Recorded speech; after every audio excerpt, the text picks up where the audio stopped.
Hello, we are the Sunday Morning Knitters. I'm Melanie. On Instagram, you can find me as Melanie Matos with an underscore at the end, and on Ravelry, I am TheNewGirlKnits. And I'm Chelsea, and you can find me as chelmarca on both Instagram and Ravelry. Yay.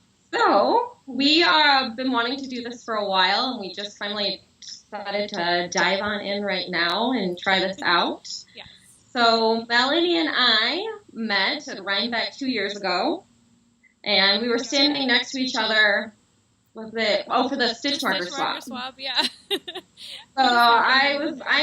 First of all, I'm a very kind of quiet, introverted person, and for me to come out of my shell and just speak to someone randomly is kind of difficult for me. I don't know you if it's the same case or not. Yep, definitely. Yeah. I've always been so shy.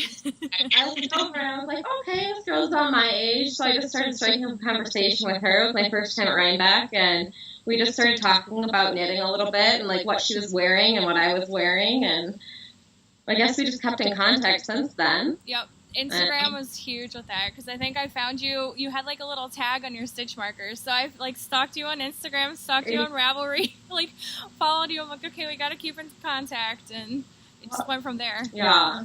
And then last year we were at Indian and Tangled. I think we just like randomly bumped into each other there, right? Yeah, it kept happening like 5 times. It was like, oh hey, oh hey. Like, and I was with my friend Leah, and you were with Christy, correct? Yep. Yeah. And so that's what we ended up doing was, like, we just ended up talking at Indian Tables, and then we ended up going to dinner that night. It was so crazy, but... So that's kind of Melanie and I's little story together, and how we met.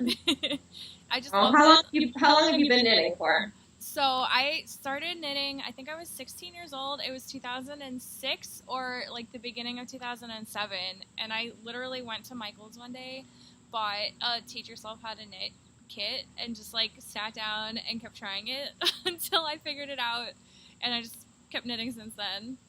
But what about you? It's funny is that like we've never talked about this before together. Right. I kept knitting, teaching myself how to knit. Oh I went to Joann's. Oh my god. Book. And I learned with a book. I was on a car ride down to Tennessee. Oh my god. And I taught myself how to knit with just a book, and I bought like those big 1 pound. Yes. I bought 6 1-pound balls of cotton yarn to make an Afghan as my first project. Oh my god, that's so ambitious. Yeah, I just did a scarf. Of course, I never finished it. Yeah. But I had great aspirations with that, but it's kind of funny that both of our stories are very similar. I know, that's crazy. I never even thought about the fact we'd never asked that before. We're just like, oh. Everything else not how we started. Yeah, and I mean, like, my first projects were horrible. I don't know about you. Like, they were terrible. Yeah, my gauge is all over the place, and I just remember the very first scarf, I was knitting with worsted weight yarn, and I think I was knitting on, like, size 4 needles. Like, they're so tiny, so the scarf is, like, bulletproof. It's so tight. And then there's, like, these random holes, and when you just randomly pick up stitches, and so it just kind of goes like that, and... Yeah, so I know exactly what you're talking about. And I didn't say, I'm from Michigan. I live in Michigan. And I'm in Connecticut. So we have a little distance between the two of us. Yeah. But Rhinebeck brought us together, so it's a good Exactly. And so let's talk about Rhinebeck, what we have planned for Rhinebeck. What are you in charge of? So I'm going to be hosting the stitch marker swap again. I hosted it last year, and I think actually the first year was the year that we met, the 2016. Yeah. Yeah. So I'm really looking forward to doing that again. It's actually almost full for both Saturday and Sunday. So the signups are capped at 50 per day, and we're meeting at 11:30 at the Ravelry Meetup Hill. So. I can post a link to the group and the thread, and if you still want to sign up, go for it. But it's going to be a lot of fun. It is a lot of fun. You get to see, like, tons of different styles of stitch markers and progress creepers that people have made. And it's always fun at the end of it. Like, I get home that night and I kind of lay them all out to see, like, all the different ones that I've acquired. Yeah. So then after the stitch marker swap, I'm actually putting on a project bag swap. So basically what I'm going to do is everyone's going to make a project bag. You can buy it if you want. Don't really care. You know, if you're not very confident in your sewing capability, so that's the perfect way to do it is just buy one. Right. Or if you get like down to time and you don't have enough time to make one. So project bag, I said at least one skein of yarn can fit into it would be the best, obviously, but you can make it as big as you wanted as long as it's just, you can take it into your own creative thoughts, I guess, to figure out what you'd like. And you can stuff it full of things if you want. If you want to put a skein of yarn, it's just some knitting accessories, whatever you'd like. And then the one thing I do ask is I want them in a gift bag that you can't tell what's in it, because what we're going to do is we're going to put them all in like a center little pile, and then we're just going to, everyone's going to pick numbers. The lowest number will go first and gets to pick one of the bags out of the pile. And so in the end, we'll end up all picking each bag. So we'll get to see, at the end who gets what. So we're going to do that. That'll be directly after the stitch marker swap. So you'll be able to see us. And I think you'll be able to post a link to where you can sign up for that as well. Yep, and I think actually we have a lot of people, like a lot of crossover from the stitch marker swap to the project bag swap, which is so great. So I think it's like such a good idea. I can't believe that nobody's ever done that before, because I'm obsessed with project bags. Project bag, mini skeins, and stitch markers. Those are like my favorite things. Yeah. So and the last thing that I have to say, I was thinking about doing one extra little game. What we'll do is, I'm sure most of you have seen the cellophane game, where you make that huge ball of cellophane and you wrap little gifts and goodies into the cellophane. You have to use oven mitts to try to open it up. And then the person next to you has to roll a certain number or something before you pass the ball along. So far, I've gotten a few things off of people that people have sent me. So if anyone else wants to send things, for this, it's a good way to get your name out there and your shop out there as well. Yes. So I think that's going to be so much fun. Yeah, I was thinking, I can throw mini skeins in there, stitch markers, little knitting notions. I think it'll be so much fun. Exactly. And when are you planning on doing that? Probably right after the project bag thing. Okay. The swap, just because there'll be so many people there. I mean, that's the thing. I'm not going to I probably won't get enough things for, everyone to be, included, but it'll still be fun. Yeah. I think it's going to be great. And it's something, again, that nobody's done yet at Rhinebeck, but it's perfect. Knitting notions are another thing. I could just buy endless amounts, so making a game out of it is so much fun. Take all of my money. Yeah, seriously. Seriously. And the sad thing is, I can make a lot of the stuff, but I still would rather go out and buy it, because I'm like, oh no, this is so much more exciting. Definitely. Well, especially the people that make those polymer clay, stitch markers and progress tubes. I mean, those take so much time. I don't understand how they make them look that good either. Yeah, it's crazy. I've bought a couple from Sucre Miniatures, and hers look like the exact thing that you buy. Even if you have a cup of tea, there's little tiny sugar cubes. I'm like, this is so minuscule. How do you do this? Yeah. It's crazy. I don't know how they do it. Yeah. So what have you been working on? So I actually have the project with me, and it's getting kind of big, but I'm working on the Tresa sweater by Jennifer Steingass, who's Knit Wool Love, I believe, on Instagram. So I'm actually almost done with the body of it. It's getting pretty big now and super warm, which I'm glad for winter, but right now it's probably not the best thing to have sitting on my lap. But I'm knitting it with Lopi. So I've got the main colors, this rust heather, I think is what it's called. And then I've just got a couple different grays and a black that I used for the color work up here. So it's so pretty. I don't know if it's gonna come off blurry, but you're really blurry to me right now. Oh no. But it looks really good. Oh, so that's a good thing. Yeah. Good blurry. It's honestly I don't know about you, but anytime I knit a pattern, I like to differentiate from the original to like how I want to make mine. I don't ever usually knit with the same like yarn or colors as the sample or like whoever knit it the first time knit it. And this one, I saw the sample that she knit, and I literally like figured out what colors she got, what yarn, and I bought it because it was so pretty. I'm like, I can't. I have to knit this exact one. So what's that? Like you want your own thing. Right. You want your own style. You want it to be your own, so you should do something different. Like I understand that, but those colors are awesome. Oh, I know. It's so perfect for fall. Knitter, what kind of knitter are you? So I usually have a bunch of projects going on in the background, but I'm only actively working on one at a time.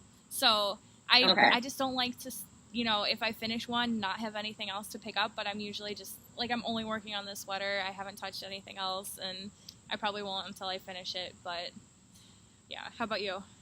I'm the same way. Yeah. Same, I'll get, like, laser focused on one thing and do that nonstop until it's done. And then in between, I'll work on, like, 3 different little things in projects, and then I'll start something else. Yeah. I think it's honestly the best way, because you have options if you need them, but then it's like you're so excited about one thing, just keep going with it. Yeah, but I'm the same exact way. And so that's why, like, when I'll show you my first project that I've been working on that's been, like, a forever crochet. I usually knit, but it's a forever crochet project where it's like the ongoing project. And for some reason, like I look at some of these ladies that make these blankets, and I'm like, how did they finish them so quickly? Yes, it takes I know. forever. Yeah. So like this is, I forgot what it's called, the granny stripes blanket, but I have mine, and it's really, really, oh my really God. long. That's almost done. That's insane. Yeah. So, like, I wanted it, like, huge. Yeah. So, it's... Oh, my goodness. Have you measured it? To go, and this is, like, my second ball. So, what I did Russian joints on all of them. So, each ball, this is my second ball, like I said, each ball has taken me, like, 12 hours to make. Oh, my gosh.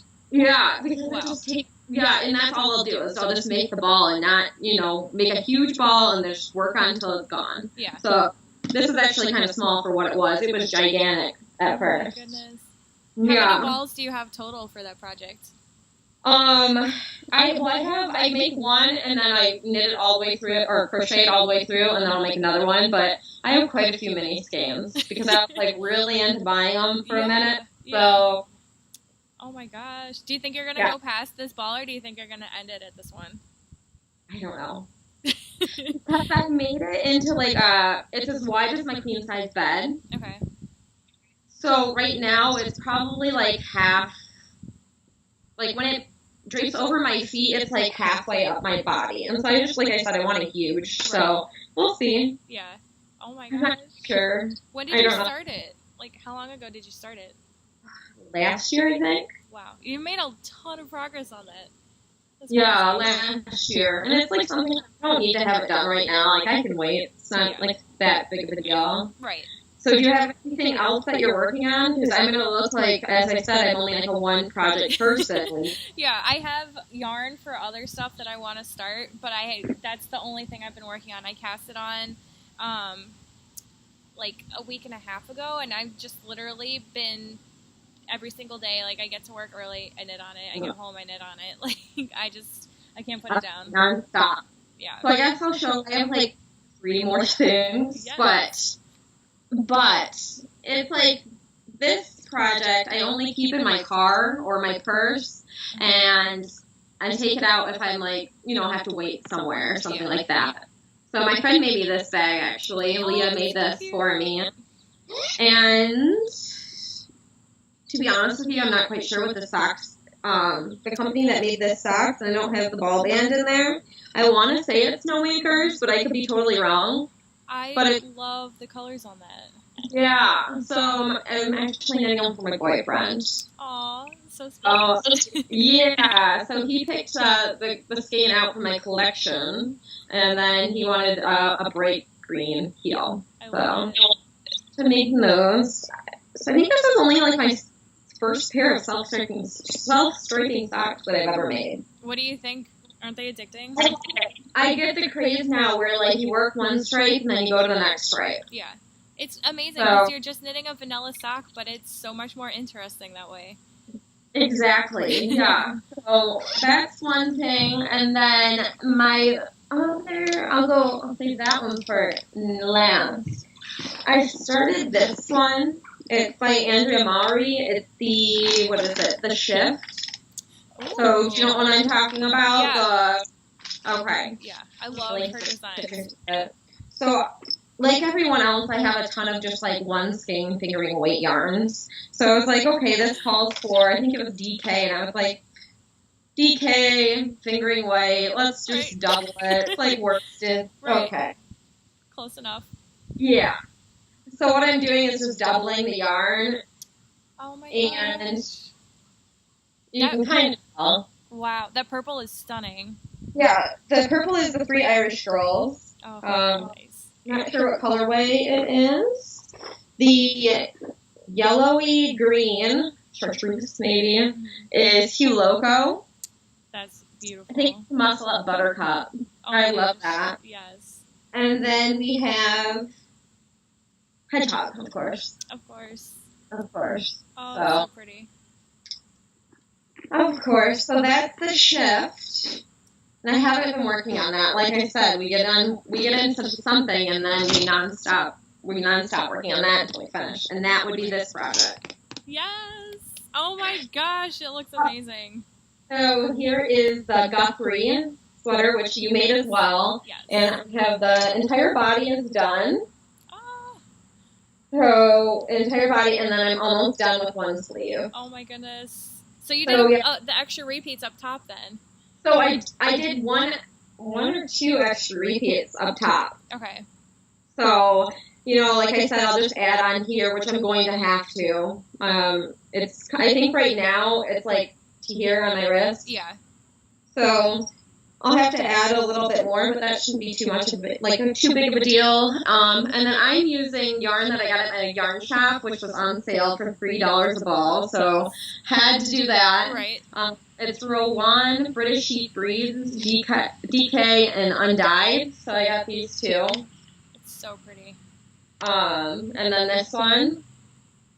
And this is, like I was telling you earlier, this is my first time using, like, something that's not superwash, that's 100% wool, and, like, really woolly. Yeah. So it'll be interesting. For some reason, I feel like it works up better for color work. I've done color work with superwash wools, and I've done color work with the non-superwash, and I don't know if it's just my brain saying, like, oh, this is more traditional, but it seems to really show the pattern off so well. Yeah. It's incredible. And that's every single sweater I'm not the person that does a gauge swatch. Shame on me. I'm not either. Don't worry. So I've probably knit in my life, let's see, about 5 sweaters or 6 sweaters now. And each one of them has been probably too big because they've been superwash. And then once you block them, they become like way larger because of blocking. It always happens to me too. It's like they literally just parachute out. And I'm like, every single time. It's so disappointing. But I won't gauge swatch. I just can't get my head around it. I can't do it. Because I want to jump in so bad. Yeah. I want to jump in so bad. So that's, So this one's this time on the tighter side. So I'm hoping it blacks out a little bit for me. I think it definitely will. Yeah, we'll see. Hopefully, I want to finish this by next week so I can start my new projects. Yes. I actually What's your next project that you want to work on? So, I have a couple of projects. I don't know which one I want to start first. So, I got this yarn. So the company is Retro Zaria, and they're from Portugal. And then this particular line of yarn is the Beiroa. So it's kind of like this almost like birch style like dye pattern, which is kind of crazy. This is the undyed, but they have like, I don't know, 10 or 15 different shades. And I'm going to knit the Betula shawl by Melody Hoffman. Okay, I'm not quite sure what that looks like. So it's just basically a very large triangular shawl, and it switches between stockinette and garter stitch, and then it's got this really nice fringe on the edge, and it just looked like something that I would wear all winter long, just like a huge, like, cozy scarf kind of kerchief thing. So I had to get the yarn, and it was like $12 a skein, and it only needed 3 skeins, so I figured. Did you get it online then? Is that where you got it? Yep, I bought it from Fancy Tiger Crafts. So, okay. Love them. Their shipping is incredibly fast, so that was another great thing. So I might start that next, and then the other thing I'm thinking about starting is a sweater. I want to knit a Rhinebeck sweater for my boyfriend. I knit one for him last year, so I figured I'll keep up the tradition and knit him another one. I'm not thinking about the sweater curse, because everybody's like, are you going to really knit him a sweater? I'm like, well, I already knit him one, so it's too late. Like, no turning back. But I told my boyfriend about that, and I was just like, let's just hold off for a little bit before I knit you a sweater. So I didn't knit him one the first year, and I told him about the curse, and he got all offended, and he was like, you are going to base our relationship off of this curse. And I was like, well, sorry, it's a thing. Like, I've been knitting for a while. It's a thing. And then last year, I'm like, you know what? Screw it. I'm just going to do it anyways. So, we'll see. Hopefully it doesn't happen. But, I bought this yarn. So it's just Cascade Eco, which is one of my favorite go-to, because it's like the price point is great. The yardage is great. And he chose the color out. So it's this just standard blue. And the pattern, it is so pretty. Like, I've always done their natural colors. I've never gotten one of their like dyed skeins, and this is incredible. But he chose the pattern. It's called the Nelson pullover, and I think it's an interweave magazine pattern actually.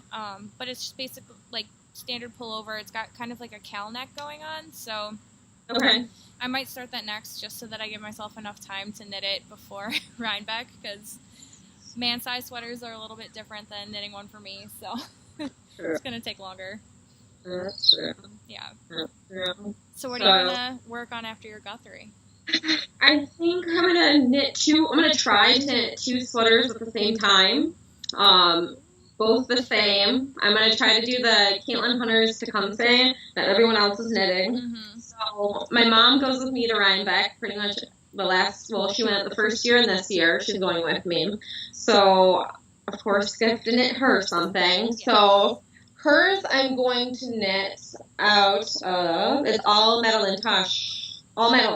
So I actually bought this yarn to make me, I told you what it was. Remember? Yep. Look again. I don't remember the name of it. I know yeah, it's like on the tip of my tongue. I'm like, I know we were just talking about this, and I cannot for the life of me remember. We'll have to put it in the information. I made one before, and I was going to make another one. Because of course. Sunset Highway. No, it wasn't the Sunset Highway. Oh, no, wait, that's the one that I thought it was, and it wasn't. Okay. Yeah, no. It's a cardigan, and I made one before, and it was too big, of course. Yeah. And so I bought yarn to make it the one, make it smaller, but I was like, you know what, let's not do that. No. And so I bought this blue and all of these. So I'm just going to make the Tecumseh out of these. So it's like a bright, really blue.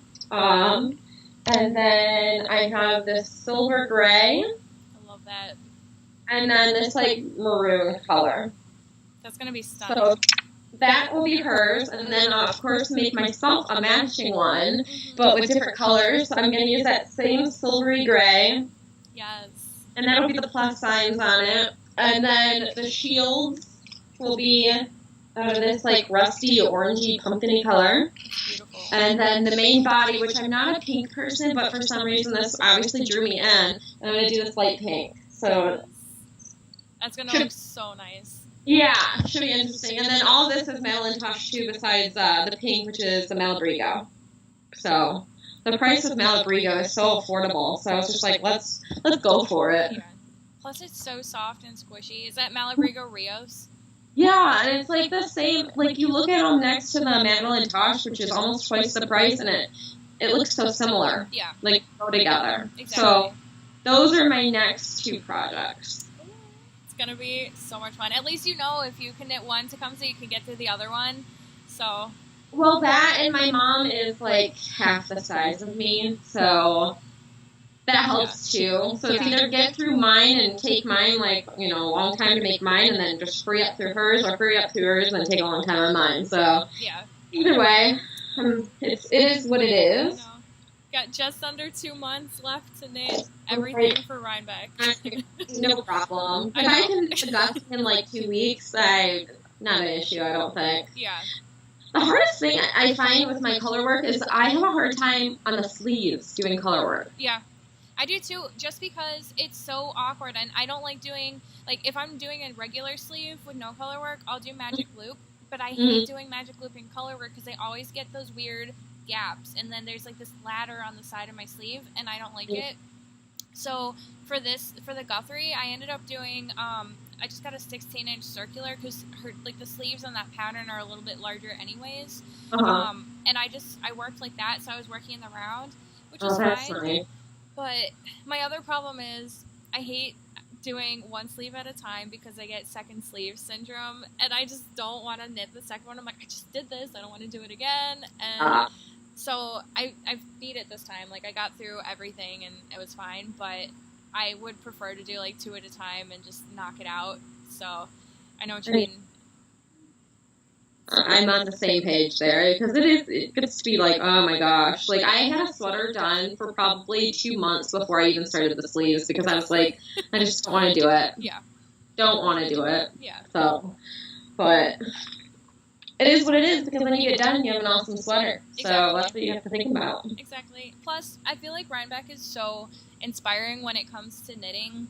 Like, I start thinking about what I want to knit for that weekend, like 3 months in advance, and I knit nonstop until the weekend. And I wish I had that same knitting mojo the rest of the year, but it kind of like comes and goes. Like, when it's the springtime, summertime, it starts to fall off, and I'm like, oh, it's so long. Like, why should I knit anything now? I'm not going to be able to wear it for 5 more months. And then it hits like end of July, and I'm like, okay, Rhinebeck is coming. I got to start knitting again. And I don't know if the same thing happens for you, but I think I'm always knitting. I think that happens to me more with my sewing. Oh, interesting. Yeah, with my sewing, like, I'll sew nonstop, and then I will give it up for like 4 months. Oh my gosh! Wow.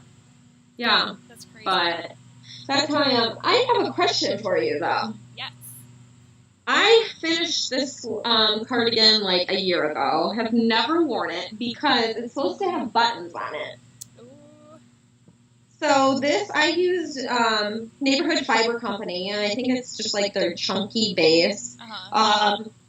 Originally, I did not want this like orangey color with this beautiful royal blue, but when I bought it Rhinebeck 2 years ago, the yarn. They didn't have enough of the royal blue. No. So I had to get like a pop of color. Yeah. So the pop of color I used was the orangey color, which goes, and it's fine. And it's a beautiful pattern. It has these pretty cables. I don't know if you'll be able to see them. That is so cute. What's the name of the pattern? I'll have to look that up. So I'm not prepared. And then it has the cables on the back too. But my question, I haven't blocked this either. What colored buttons do you put with this? That's a good one. Right. Like black? Do you put like tan or wood? I would maybe say something tan to kind of complement the contrast color, because you have like the contrast going anyways, and it might be like too much if you try to go for something like black or even like try to match the blue in the colors. I would go for something tan. That's what would true. be nice too? I could even probably, there's a button lady that's at Rhinebeck. You know, the lady that has the buttons all over the tables? Yeah. I love her. I met her when I was living in Syracuse, because she used to live like 20 minutes from where I lived, and so like we became friends, and every year I go and stop by her booth, and she's the sweetest lady. It's Melissa Jean Buttons. She has quite the collection, too, of like vintage buttons, so maybe I'll have to do that, because like I said, I've had it done, I haven't worn it. For 2 years? Oh my goodness. Yeah. Okay. That's got to be Rhinebeck goal number 1. Like, get buttons maybe for that. blocking it first, because I don't think I've blocked it, so. Yeah. Oh maybe gosh. I'll wear it then. It looks so cozy. It is. It's like really cozy, and It's kind of grandpa-y in a way, and I really like that. Yeah. I'm So- a huge fan of that style. Like, I feel like if I'm knitting myself a sweater, it's going to be oversized. It's going to be just, like, super vintage, super retro, and I have no problem with that. I love it. Oh, that's good. Well, do you have anything more to add to this wonderful conversation we've had? I'm just so happy that we decided to do this. When you messaged me and said, let's podcast, I was like, okay, we're doing it. Like, I've wanted to do this for so long, and I think it's hard to get into it at, like, just podcasting on your own because, I don't know, sometimes I feel like it's just hard week to week to come up with something like, okay, I'm still working on the same sweater, especially because we both like to work on one project at a time. That was my biggest thought, was like, oh my god, I'm not going to have enough information or, like, Right. things to show. But I mean, it is what it is, you know. And I'll have more, not just knitting, I'll have sewing to show as well. So stay tuned for that. I know we talked about that, and I really want to try to get back into spinning because it's something that I pick up like once a year. I get really into it, and then I just don't go back to it, and I want to try to use this podcast to like push me to spin more because I think it's something I would love, and especially knitting with hand spun is supposed to be the greatest thing ever, and I'm too scared to do it, so I want to try. Isn't that funny? I have a whole like bin full of hand spun that I've never used. Oh my gosh, you have to knit something with like it. If I spin, I just put it in the bin, don't use it because I never know what pattern to use. Yeah, that's true. That's true. All right. Well, thank you, everyone, if you took a little peek at our podcast. Yes. And we will be back next week. Yes, the Sunday Morning Knitters. So I guess we're going to be planning on podcasting every Sunday around this time. We'll probably have to set up an Instagram then, maybe a Ravelry group, and get everything going. But I'm so glad we're doing this. Yes, me too. Yay. Awesome. Bye-bye. Bye.